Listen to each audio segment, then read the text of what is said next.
Educational supervisor Kexlin had reviewed the human child's application 3 times before approving little Emma Rodriguez for enrollment at the Tau Ceti Learning Collective. The 8-year-old seemed docile enough in her holographic interview, small for a Deathworlder, soft-spoken, with that peculiar human facial expression they called smiling. How dangerous could one human child be? The first incident occurred during morning social integration. Emma had approached a group of young Vexians who were quietly arranging crystalline learning blocks in harmonious patterns. Within minutes, she had somehow convinced them to build forts and engage in what she called capture the flag. "It's just a game," Emma explained to Supervisor Kexlin, her innocent brown eyes wide with confusion at the adult's concern. "We're having fun." The Vexian younglings were trembling with exhaustion, their usually pristine crystal formations now resembling military fortifications. One had actually attempted to tackle another, an act of aggression completely foreign to their peaceful species. Perhaps, Kexman decided, young Emma would benefit from supervised individual activities.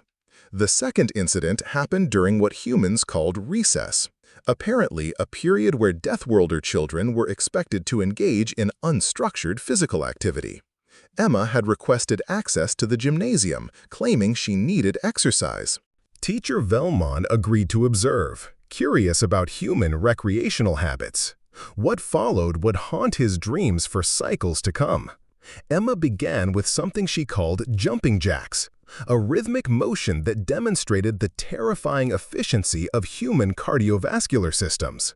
Then came push-ups, where she lifted her entire body weight using only her arms, repeatedly, while maintaining perfect form. "This is normal human behavior?" Velmon whispered to his aide, watching the small child perform feats that would challenge adult Korthan warriors. The demonstration continued with burpees, a complex maneuver combining the jumping, the push-ups, and what appeared to be tactical positioning changes. Emma's breathing barely increased. "Oh, this is easy stuff," Emma said cheerfully, noticing their amazed stares. "Wait until you see what we do in PE class." Before anyone could ask what PE class meant, Emma launched into a routine she called basic playground training. She scaled the climbing structure with the fluid grace of a predator, swung from bar to bar like she was traversing a forest canopy, and balanced on narrow beams while maintaining complete spatial awareness. "At my old school," Emma explained while hanging upside down from the monkey bars, "we played dodgeball. That's where you throw balls at each other really hard and try not to get hit. It teaches reflexes and tactical thinking." Supervisor Kexlin felt her gill slits flutter in distress. "You throw projectiles at each other? Deliberately? For fun?" Emma dropped down and performed a perfect combat role, popping up with that same innocent smile. "Sometimes we play Red Rover too. That's where you form 2 lines and try to break through each other's defenses. Or tag. That's about hunting and evading capture." The alien educators exchanged horrified looks as the implications sank in. Every game the human child described was essentially military training disguised as recreation. Projectile warfare, defensive formations, pursuit and evasion tactics, obstacle navigation, physical conditioning, all presented as normal childhood activities. "What about quiet games?" Teacher Velmon asked desperately. "Surely humans have peaceful recreational activities?" Emma's face lit up. "Oh yeah, we play hide and seek. That's advanced camouflage and reconnaissance training. And freeze dance, which teaches you to instantly stop all movement when detected.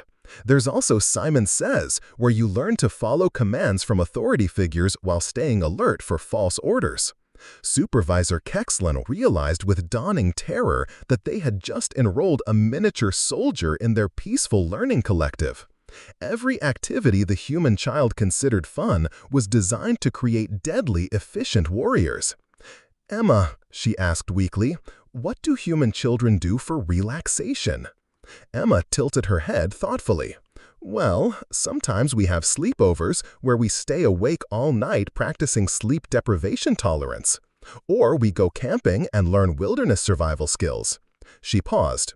Oh, and we play video games that simulate combat scenarios and strategic planning.